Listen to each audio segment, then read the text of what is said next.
चुपचाप उठकर घर का काम करो, वरना आज दोपहर का खाना नहीं दूंगी। माँ, आप सीमा को सोने दीजिए ना, मैं घर का काम कर देती हूँ। जब मनहूस तुम दोनों हो तो घर का काम भी तुम दोनों ही करोगी ना। इसके बाद में योगिता अपनी दोनों सौतेली बेटियों को उठाकर उनसे सारे घर का काम करवाती है और दोपहर में उन्हें खाने के लिए रात की बची हुई रूखी सूखी रोटी देती है। दीदी, माँ हमारे साथ इतना भेदभाव क्यों करती है? हमें रूखी सूखी रोटी खाने को देती है और खुद बढ़िया बढ़िया खाना खाती है। मेरा भी बढ़िया खाना खाने का मन करता है। मानसी, वो हमारी सौतेली माँ है ना, इसलिए। अगर हमारी सगी माँ होती तो वो हमारे साथ ऐसा व्यवहार कभी नहीं करती। दोनों बहनें ऐसे ही सुख दुख में अपने जीवन को काट रही थीं। एक दिन केशव किसी काम से शहर जाता है और योगिता इस मौके का पूरा फायदा उठाने की सोचती है।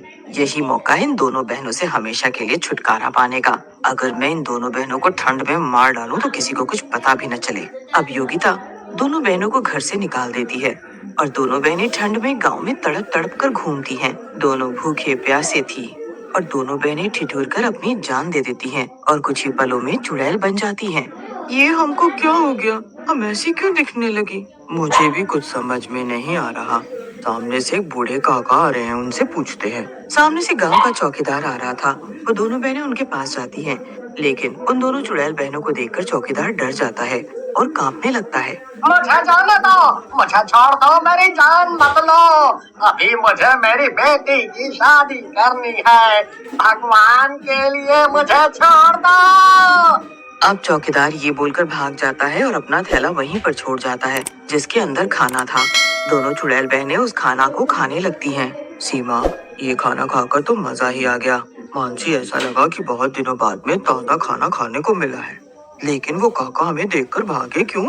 तभी दोनों बहनों की नजर पास में ही पड़े हुए एक टूटे शीशे पर जाती है, जिसमें वो अपना चुड़ैल रूप देखती हैं और सब समझ जाती हैं। इसका मतलब हम दोनों बहनें चुड़ैल बन गई हैं और अब हम दोनों गरीब चुड़ैल बहनों को ऐसे ही अपना गुजारा करना होगा। कोई बात नहीं, जब इन गांव वालों ने हमें नहीं समझा तो हम दोनों बहन गांव वालों को नहीं समझेंगे और अब सबको परेशान करेंगे। वहीं अगले दिन योगिता अपनी दोनों सौतेली बेटियों से छुटकारा पाकर बहुत खुश थी और वो अपने घर में खीर और पूरी बना रही थी। अरे वाह, क्या खुशबू आ रही है इस खीर से। और ये पूरी भी कितनी फूली फूली बनी है। आज आराम से सारा खाना अकेले खाऊंगी। योगिता इतना कहती है कि तभी वो दोनों चुड़ैल बहनें वहां पर प्रकट हो जाती हैं और जादू से सारा खीर और पूरी खा जाती हैं। योगिता ये देखकर बहुत हैरान होती है। अरे, मैंने इतना सारा खाना बनाया था, ये अचानक से गायब कैसे हो गया? तभी योगिता को अपने पीछे दो परछाई नजर आती है। योगिता जैसे ही पीछे पलटती है तो पीछे दो चुड़ैल बहनें खड़ी थीं। वो उन्हें देखकर बुरी तरह से डर जाती है और डर कर बेहोश हो जाती है। अच्छा मजा चखाया हमने अपनी सौतेली माँ को। हाँ, हमने तो हमेशा इन्हें अपनी सगी माँ समझा था, लेकिन इन्होंने ही हमें ठंड में मार डाला। हम इन्हें रोज ऐसे ही परेशान करेंगे। अब ऐसे ही सीमा और मानसी गांव के लोगों को परेशान किया करती थीं। गांव वाले भी दोनों चुड़ैल बहनों के आतंक से बहुत ज्यादा परेशान हो गए थे। उन्हें समझ में नहीं आ रहा था कि दोनों चुड़ैल बहनों से आखिर कैसे छुटकारा पाया जाए। तभी गांव का समझदार राम गांव वालों से बोलता है। आखिर ना जाने क्यों ये चुड़ैल बहनें गांव वालों के पीछे पड़ी हुई हैं। जरूर उनके साथ किसी ने कुछ तो किया है। हमें पता लगाना होगा कि आखिर गांव में कौन सी दो बहनें गायब हैं जो मर के चुड़ैल बन गई। तब तक केशव गांव में वापस आ गया था और योगिता ने उन्हें बताया कि दोनों बेटियां लापता हैं। धीरे धीरे ये बात सरपंच तक भी पहुंच जाती है और गांव में पता चल जाता है कि गायब हुई दोनों बहनें मरकर चुड़ैल बन गई हैं। अब सभा में केशव, योगिता और सब लोग आते हैं और योगिता डर के मारे सब कुछ सच सच बता देती है। मुझे माफ कर दीजिए, मुझसे बहुत बड़ी गलती हो गई है। दरअसल मेरी वजह से ही उन दोनों बहनों की जान गई। मैं उन्हें बिल्कुल भी पसंद नहीं करती थी। कैसी माँ हो तुम? भले तू मेरी बेटियों को परेशान करती, लेकिन ठंड में बाहर तो ना निकालती, जिसकी वजह से उनकी जान चली गई। आखिर तुम्हारी वजह से मेरी दोनों बेटियां मुझसे जुदा हो गई। मैं तो तुम्हें माफ कर दूंगा, लेकिन भगवान कभी भी माफ नहीं करेगा, क्योंकि तुमने जो किया है वो एक बहुत बड़ा पाप है और भगवान पापियों को उनके कर्मों की सजा देकर ही रहते हैं। ये तो जानती ही हो ना तुम।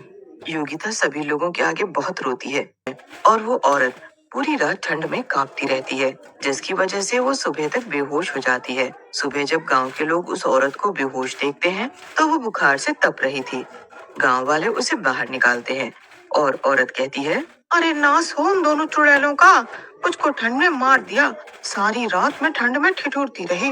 ये सारी बातें हो रही थी और राम सोच में गुम था।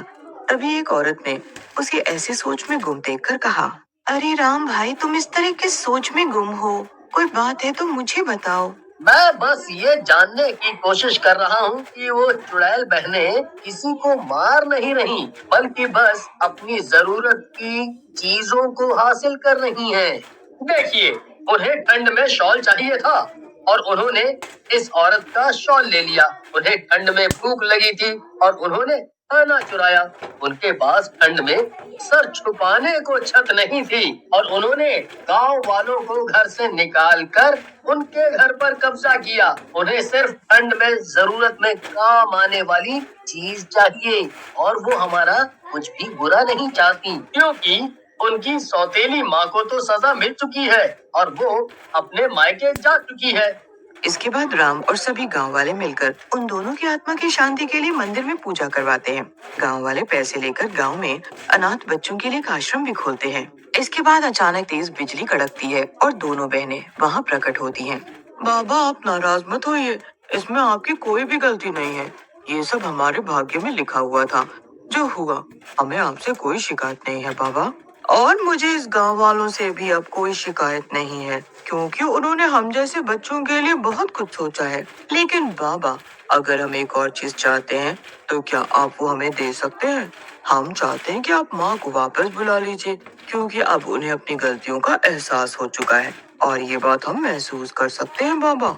इसके बाद में अब सीमा और मानसी की आत्मा वहाँ से गायब हो जाती है, क्योंकि उन दोनों ठंड में भटकती चुड़ैल बहनों की आत्मा को मुक्ति मिल चुकी थी। वहीं योगिता भी केशव की जी जान से सेवा करती है।